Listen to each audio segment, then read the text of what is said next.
Bharat Keshari doctor Shyamaprasad মুখার্জির 125তম জন্মবার্ষিকী উপলক্ষে বিভিন্ন জায়গার মতন পূর্বস্থলী দক্ষিণ বিধানসভা কেন্দ্রের নসরতপুর বিজেপি পার্টি অফিসের সামনে শ্যামাপ্রসাদ মুখার্জির জন্মদিবস উদযাপন, তার প্রতিকৃতিকে মাল্যদান, পতাকা উত্তোলন এবং বৃক্ষরোপণ এবং চারাগাছ বিলির মধ্যে দিয়ে তার জন্মদিবস পালন করেন বিজেপি কর্মীরা।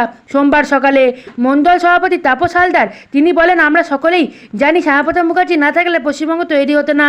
তার জন্মদিন উপলক্ষে একাধিক কার্যক্রম নেওয়া হয়েছে।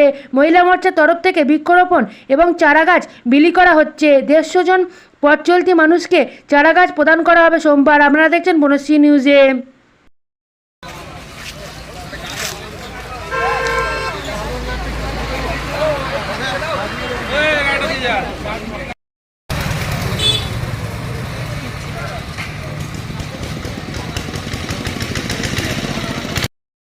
भारत माता की जय। भारत माता की जय।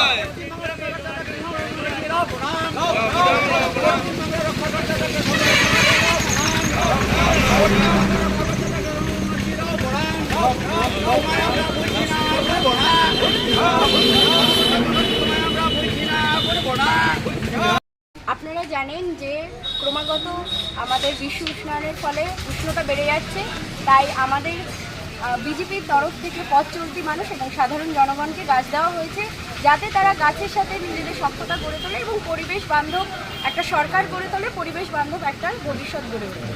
এটা কি অনুষ্ঠান হলো আজকে?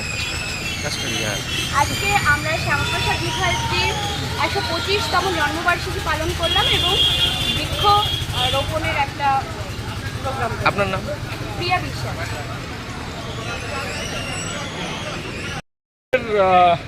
আমাদের পশ্চিমবঙ্গের প্রতিষ্ঠাতা শ্যামাপ্রসাদ মুখার্জির আজকে জন্মদিবস। আজকে এই মহান ব্যক্তি না থাকলে আমাদের এই পশ্চিমবঙ্গ হতো না, আমাদের এটা পূর্ব পাকিস্তান হতো। আপনারা সকলেই জানেন এই মহান ব্যক্তির হাত ধরেই আমরা পাকিস্তানিদের হাত থেকে মুক্তি পেয়েছি, যার জন্য আজকে আমরা এখানে দাঁড়িয়ে ওনার জন্মদিবস পালন করতে পারছি। আর এনার জন্মদিবস উপলক্ষে আজকে আমরা আমাদের মণ্ডলের তরফ থেকে এই প্রোগ্রাম করা হলো এবং মহিলা মোর্চার তরফ থেকে আমাদের মহিলা মোর্চার সভানেত্রী রয়েছেন সঞ্চয়িতাদি, এনার তরফ থেকে আজকে বৃক্ষরোপণ করা হলো। এই বৃক্ষটাকেও আমরা পশ্চিমবঙ্গের মতো লালন পালন করে আমরা বৃক্ষটাকে বড় করে তুলবো, সেই অঙ্গীকার নিয়েই আমরা পশ্চিমবঙ্গকে রক্ষা করার অঙ্গীকার নিয়ে আমরা এগিয়ে চলি। বৃক্ষ কতজনকে দেওয়া হলো? বৃক্ষ দেওয়া হলো 150 জনকে। এটা কোন জায়গা? এটা নসরতপুর পঞ্চায়েত, পূর্বস্থলী দক্ষিণ 4 নম্বর মণ্ডল। আপনার নাম পরিচয়? তাপস হালদার, এই মণ্ডল সভাপতি। भारत माता की जय। भारत माता की जय।